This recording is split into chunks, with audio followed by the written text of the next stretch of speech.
All right, ladies and gentlemen, this is your girl, Miss Lacey from OzCat Radio 89.5 FM and Iconic Chronicles Magazine, and I am on the line with the businesswoman of the exotic car world, Natalie Wollman.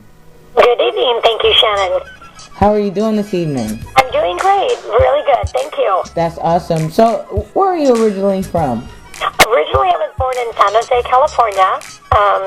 I lived there for a couple of years, and my family is on the East Coast, and from Coney Island originally, and now it's Staten Island, and I kind of migrated out that way and developed a really strong urge of work ethic from my family being in the textiles industry and in the music industry, and I just kind of took off from there. And just decided to stay out there for a couple of years and acclimate with the people, the culture, the music, film, everything was out there. Theater Row was out there.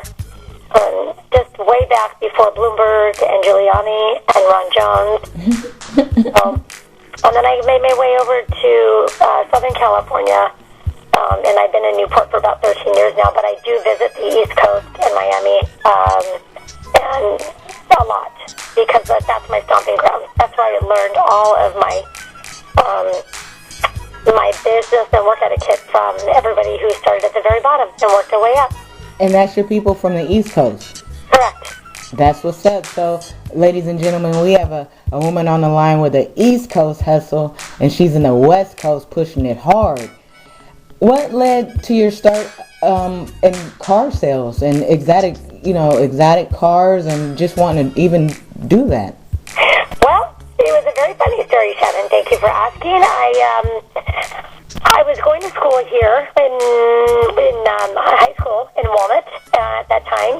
My friend said, just get a job anywhere. I said, I can't.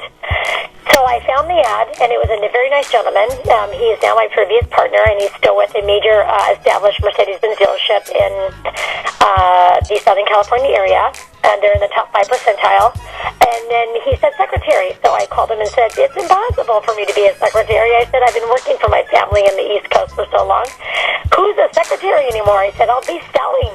So I started off at $8 an hour. I was 17 years old. And I had Joe Verde and Les Brown come over there, and I had no idea who they were. And I was running around and racing around and thanking everybody and going into detail, learning the vehicles. And it worked out well for me, being honest and really honing in to what made people happy. Mm-hmm. Some people go 1 to 5, and I was always a 1, 10 plus, and that was my basic standard. Mm. And I kept up with it as much as I could. I'd pick up the slack. I would, be able to go out into the film industries, the studios. I was invited to so many red carpet events, and I was so honored, and I was grateful. I was just so genuine. And then I was so fascinated with the engineering, the visions, and the passions, because I have those in my head for myself. So I look at these people like Ettore Bugatti and Ferruccio Lamborghini and Alfonso Ferrari and Ferdinand Porsche and Harry Frederic Royce, and they all and Horatio Pagani, and they all took 10 years of a vision to make something different. So it was difficult at first as a female to be outgoing but not aggressive, right, assertive, and to get the job done, but without stepping on toes and making other people feel inferior. So there was a lot of things I had to go through and acclimate to very quickly, but I enjoyed it. From that point on, I started digging deeper into the EPA, more global, cultures, buying into different areas. You have to be the train, the caboose, and the entire track. Very important. You have to be all-inclusive, and you have to have the experience, and there's just no way around that. And I just love it. I can't explain why I love it. I just do. Hey, well, it sounds like it. I feel your passion.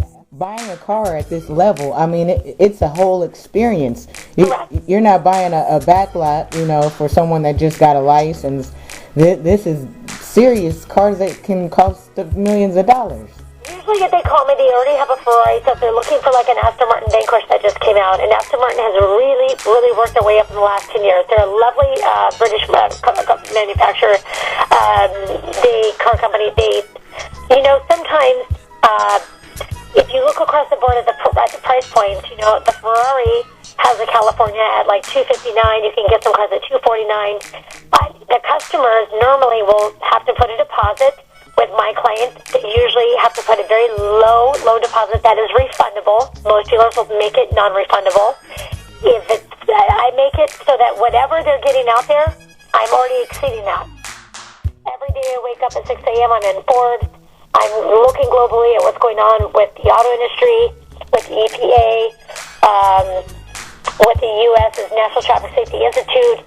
I try to acclimate to everything every day because I love it. What keeps you so upbeat and humble? I have a great family. I have a fantastic father and great siblings. I'm one of six.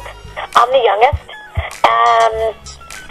I think that I just was given, I'm just wired that way. I have been through a lot of triumphs and ups and downs.